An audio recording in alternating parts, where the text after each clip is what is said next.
let me put my top five. I got you. Oh, you got me? I just put you up here there. we go. So my top five is I wasn't on here when we did it earlier, but That's cool. I found out. So Slash is. So are these are all stuff that came out this year, right? Yeah. Okay, So awesome. Slash, I saw that for Red View Garden, one of our places up here there was a Slash coming in concert. I'm like, that can't be the same Slash, and I didn't think it was. And then all of a sudden, I hear, oh yeah, it's really the Slash. And so I start looking, and Slash has this blues album called Orgy of the Damned.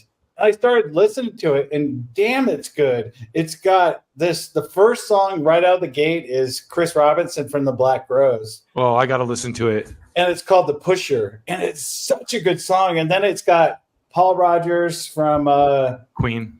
And Bad Company. And then it's got is it Demi Lovato? It's got Iggy Pop. It's got Billy Gibbons. Miles Kennedy too, right?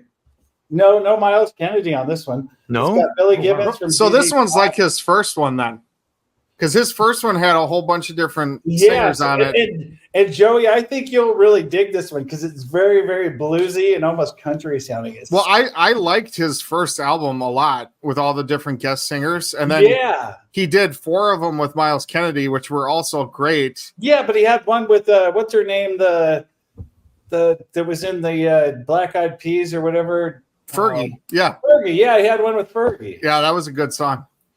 Fergalicious. Yeah, and so this album is so good. And it's got Brian Johnson from AC/DC on there, and he sings a song. And so, but I heard a couple hits. The best one to me is still the Chris Robinson from the Black Crowes. I mean, it's such a good song. As a lover of the Black Crowes, I have to hear that. Well, I mean, next week I'm going to plan on doing my recap of Sweden Rock, and I will just tell you, Dustin, the Black Crowes were amazing when I saw them live. I'm so jealous. They were so good. I did get to see Chris Robinson with Dirty Honey, though. So I saw Chris Robinson when he did like his own solo thing, and I'm trying to remember Chris Robinson Experience or something like that. And he was not like the focal point of this, and there was another person that was more of the focal point, and so it bounced around with everybody. But man, seeing the Black Crowes live was like a bucket list thing for me. Amorica is like one of my all-time favorite albums. Yeah, I love all their albums, man. Front to back. I mean, I do too. Southern Harmony and Amorica, though, are like 2 of my favorite, like of any genre albums. Oh, we've got a guest too. What's that? We've got a guest. Oh, Colette. Oh, Colette, what's up? Hey. Hello. I don't know if I count as a guest exactly. You got the nice brick background. Colette's been holding it down for us. Thank you. Yes, I tried. So I'll just go into my next one, which was, you guys know how much I love Mr. Al Jorgensen, Uncle Al, and Hopium for the Masses. Love this song. I love Goddamn White Trash. I love that song. And so I've been jamming to this album just so much, man. And then my third one is it should have ranked higher, but I couldn't because of the other 2 albums. But my third, it just came out, and it's Seven Spires, and I'm gonna get us an interview with them. Fortress Called Home. I love Seven Spires. It's one of those bands. I went in my review. I said, I'm so proud because I've from the beginning, I've latched onto these guys, and now they're on their 4th album. I've reviewed every one of their albums, and I love every one of their albums. And this one is no different. I mean, Adrienne Cohen and her vocals is like I said in my review, she has the voice of an angel, and then like a second later, she has the voice of a demon, and she's bro, I saw her play with Avantasia with you, and I was isn't so she impressed. amazing? Yeah, her the way, like, it's really tough, like, to seamlessly transition from that type of vocal to like a really clean vocal, and she just did it like flawlessly every time. And the cool thing is she can't be more than 110 pounds and like 5'5". You know what I mean? And so it's just like this little teeny thing. And she's Big Bangs come in small packages. Big Bangs come in small packages, Eric. Yeah, and so I love this album. And then I thought Bruce was in at Sweden Rock, but I before I saw that, I love this album. It's such a good album. I just can't get enough. There's a couple songs on it that sound like local musician kind of a shit, but for the most part, the album is amazing. And then my last local musicians. Wait a minute, what did you say? Well, no. I mean, there's a couple songs on there like you think. You're like, some of the songs sound a little. Bruce, did you get this from like a local Salt Lake artist and you recorded it? Because that's what it sounds like. Yes, some of those old Bruce Dickinson's records are great. Like we were talking about, I went back and listened to Skunk Works the other day. Yeah, and Chemical Wedding and all that stuff. I mean, yeah. Mm-hmm. So then, what's with the album cover here? Do you know anything about it? I just listened to the albums, Joey. Well, I didn't know if you reviewed it. No. Okay, Joey. So next one, you better have something to say about because that I love this album. The cover's super cool. Yeah, that was the backdrop. Yeah, and they killed it at Sweden Rock, man. I mean, they killed it. Oh, they played there too. Yeah, it was a good show here in Minneapolis. Yeah. And you know what I love best about it, Eric? What? So my daughter, Misha, went with me, and she's only 12. Mm-hmm. And she really wanted to see Sabaton. And then Judas Priest, I was like, I don't know how much she's going to like that. And, I mean, we were partway through. I was worried she was getting tired. I'm like, how are you doing? She's like, can we stay for this whole thing? I'm like, sure we can. Absolutely. It was awesome. That's cool. So that's my top 5 that I've been jamming to for the last 6 months. But I mean, I'm sure there's going to be more to come out, but those are my top 5 right now. Cool. Oh, okay. So I only missed 5. What was 5? 5 was what did I say? Slash. The Slash. Yeah. Oh, okay. Cool. Have you heard that one? I didn't realize he had a new one out, and I should. It's a blues album. It's what's it? Something Orgy? That's why. Orgy of the Damned. Orgy of the Damned. That's right. Yeah, no, I've been really into that Ministry one that you talk. It's too short though, right? Ministry one. It's so good. It's like 20 minutes. It's like the shortest album. 20 minutes. I think it's like 20 or 30 minutes. I put it on. I guess because it was over so fast. Yeah, that Knocked Loose one is pretty short too. It's like 27 minutes long. But it's great. Yeah, when I saw them play with Alice Cooper and Rob Zombie, they played that goddamn White Trash song, and I was like, "Oh my god, is that one of the new songs?" Okay, I'm in. Ministry. Sorry, I didn't mean to interrupt you. Oh no, I was just gonna say I feel slightly guilty because I'm good friends with Sin Queer, but I still like Ministry. I'm sorry. Yeah. Sin is, oh no, Sin's dope. He doesn't care. Who could not? I know. Who could not like Uncle Al? He's like the bastard uncle to all of us. Eric actually has a history with Sin too, Colette. Oh really? Yeah, I've known Sin for quite a while. So. Yeah, I interviewed him as part of Revolting Cocks originally in like 2010, 9 or 10. And then we just, he lives like up the street from me. So nice. It's that car stereo place that he like owns and runs. Oh, yeah. Yeah. Even if you don't like Ministry's music, their live show is always top notch. Like I love like, especially the old school Ministry from the 90s, you know, but they're always killer live. Joey, do you like Ministry? Have you heard of them? I don't. I mean, I only know a couple songs. Okay, I was just curious. It's funny. Quick side story.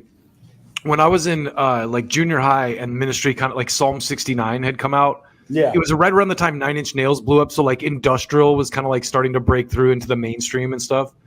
And I remember like going to church, and this dude at church told us about Ministry. Nice. This dude Brian that we knew that was like an industrial kid. He had like the fucking shaved side and the comb over, and like always wore all black and like combat boots and stuff. And he's like, "Oh, you guys like 9 Inch Nails?" He's like, "That's pussy shit. You gotta hear Ministry, Ministry, bro."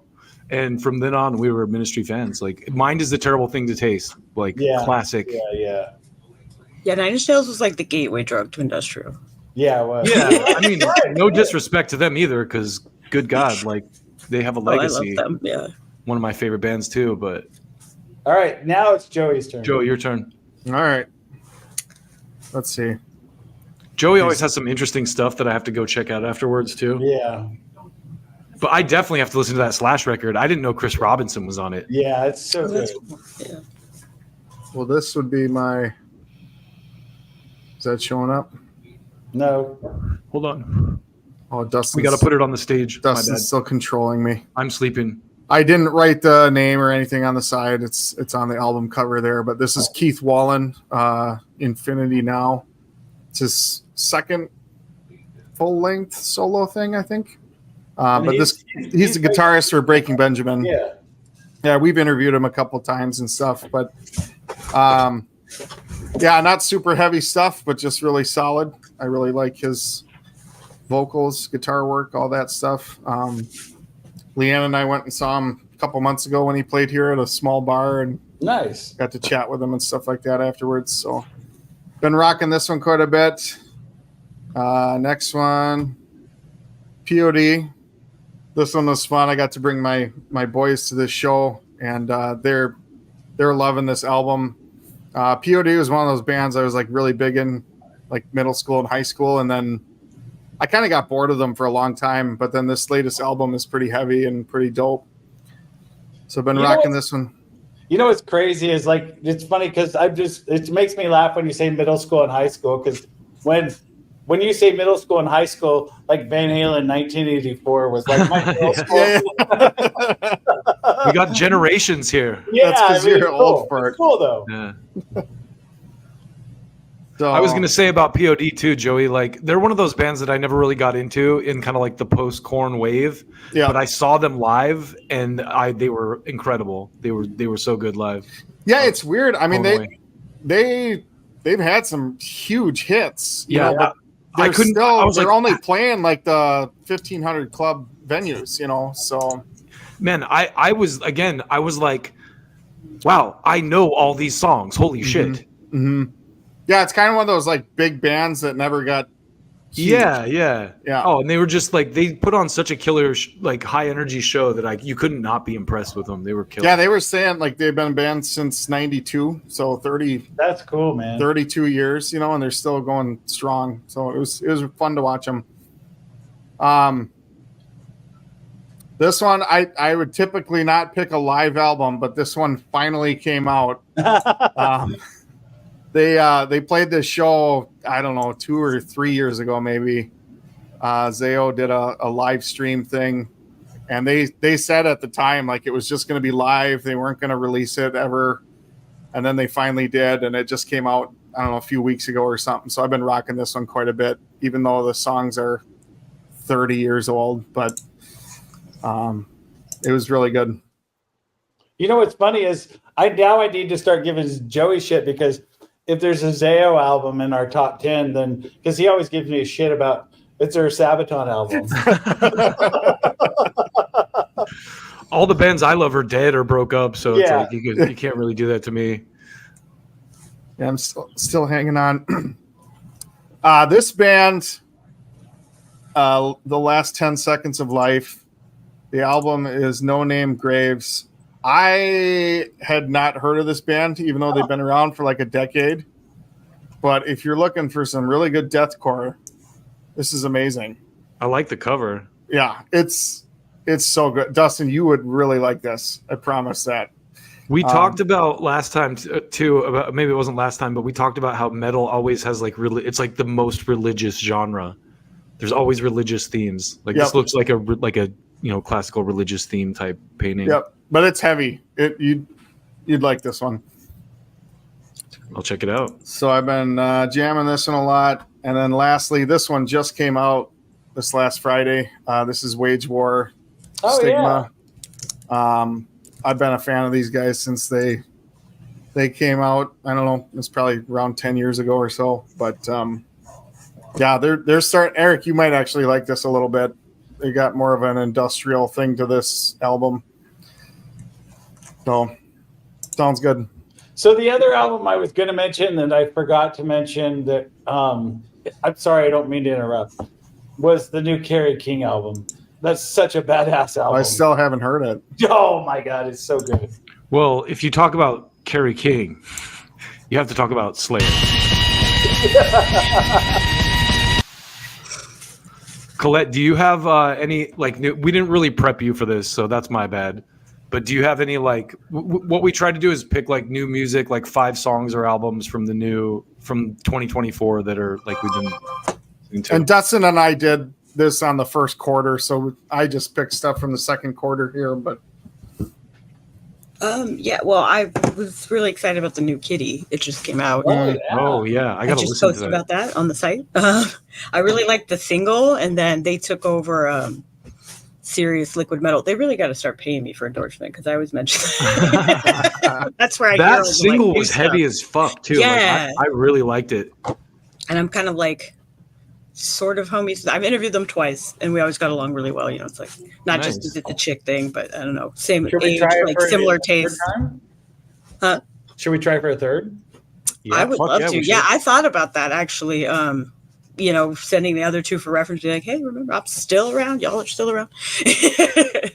Because they played here, I want to say it was the Avalon where I interviewed that back when you still did interviews in human person and went to the location.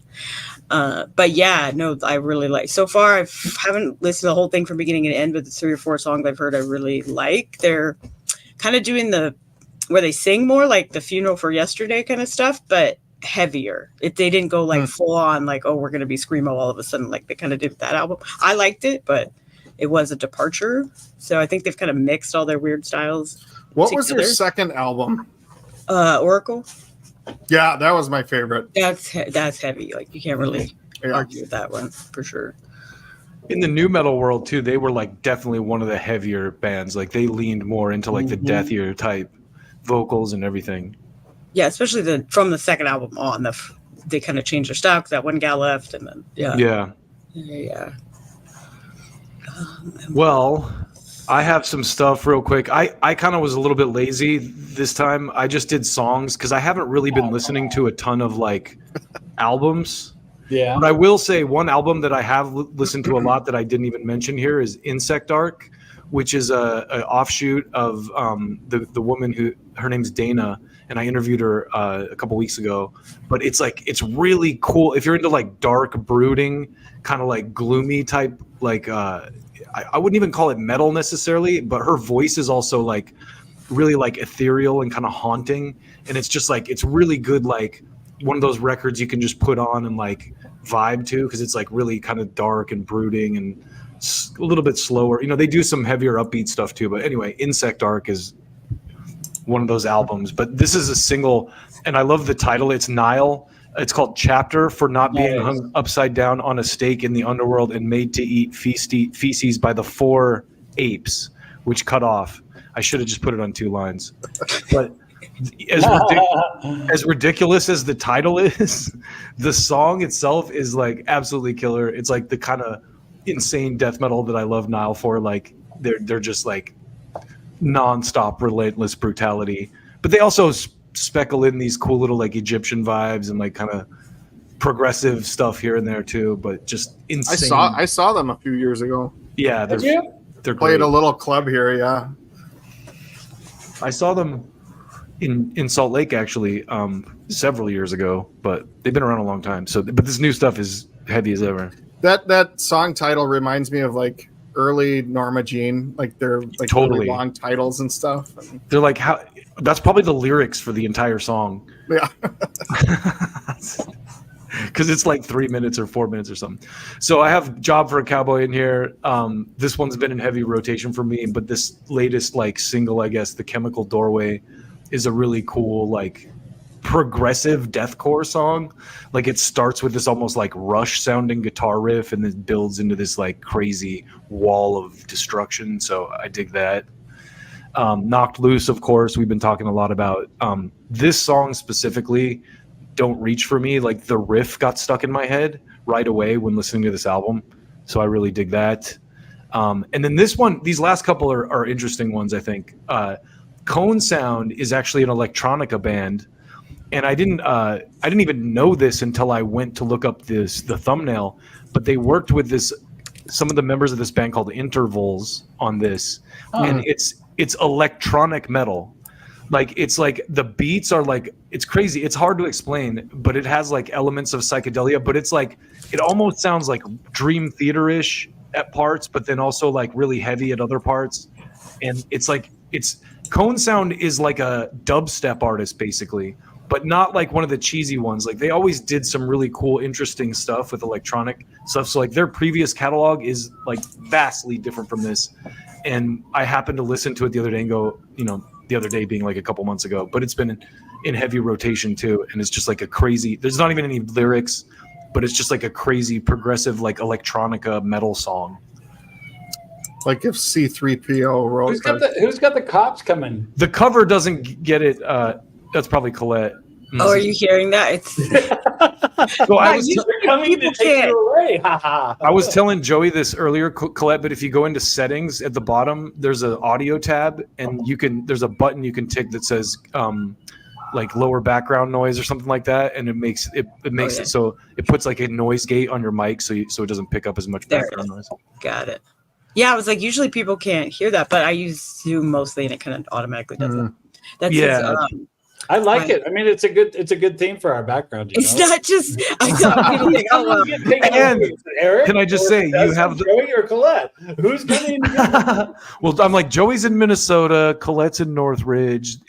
If I'm erring on the side of statistically, it's probably Colette, but also. But it's not real cop. That's what I was gonna say. Just because I live in LA does not. My husband is actually playing a. Let's rank it from Oh, okay. let's 4 to 1. Joey's probably the last person to get arrested here. I was also going to say Colette's I don't know, background. man. Not with the DNR. I've gotten in trouble with the DNR before, so Yeah, but that's nothing, dude. It's the beard. That's the fish cops. But Colette's background also looks hood, so she's like she looks like she's in the hood in an alley somewhere. I kind of am. So it's not totally off. It's like this particular set of sirens was not. Like, oh, she really is in the hood. No, I'm just I used to live in the hood. Oh yeah, Not that long ago, like 5 years ago. I love when the hood. I sometimes I wish I. What's that? Eric? In Compton? that- No, No, yeah. No. not San Fernando Valley. Oh, okay. Valley Girl, 818. I There used you to go. live Okay, in there you Van Nuys was my other hood. Like I live in North Bandit, Hollywood yeah. is my preferred, but then when you get broke, you end up in Van Nuys, which is like nearby but not as good. Van Nuys, parts of Van Nuys are like the south central of the valley, kind of. Oh yeah, it can get very hood. It's But very I hood. love Van Nuys too. If I was going to buy a home, that's probably where I would get it because it's. Well, that's all you can afford. Hey, Well, okay, so before we move on, I have like to half a million throw this dollars. out here because it's funny as hell. So I met these two people at Sweden Rock, and they're coming to the U.S. next week, I think it is. And so it was funny because I was telling that they were telling me they're flying into Las Vegas and then they're driving to L.A. And I said, when are you driving to L.A.? And they said Sunday. And I said, you better get your ass up early out of bed on Sunday morning and start driving. I said, because if you try to drive from noon till 5 back to LA, you're going to get stuck in so much traffic. it's going to be terrible, especially coming from Vegas. It's the worst out there on that interchange from the 15. It's a nasty drive. So it was funny because I remember, I think it was you and I, Dustin, that were talking about that. Was like, because you were saying you got to get up early on a Sunday to get the hell out of Vegas, because if you don't, you're going to get stuck in traffic. Either way, Yeah, even going to Utah. Yeah. So this last one is this album. I to be honest, haven't listened to the album all the way through many times, but this song is the last song. And I interviewed this band too a couple months ago. They're called Mavis. They're a German metalcore band. This song is like one of my favorite metal songs of the year right now. It's like the riff in it is different. It's like really brutally heavy, but it's like really unique. Like it's not like typical metalcore at all. And then it's got some really brief moments of melody, but like they're both like the guitar player and the singer both do screams. So they have like different kind of like, different like textured screams and stuff. And it's just like, it's a killer song. So it makes me want to go listen to the rest. They have another song too on this that has like such a killer little like glitch breakdown they do and stuff. So these guys are like, I don't know, they're one of those bands that kind of flies under the radar because they're German, but they're badass. they're Sarah Good. Nice.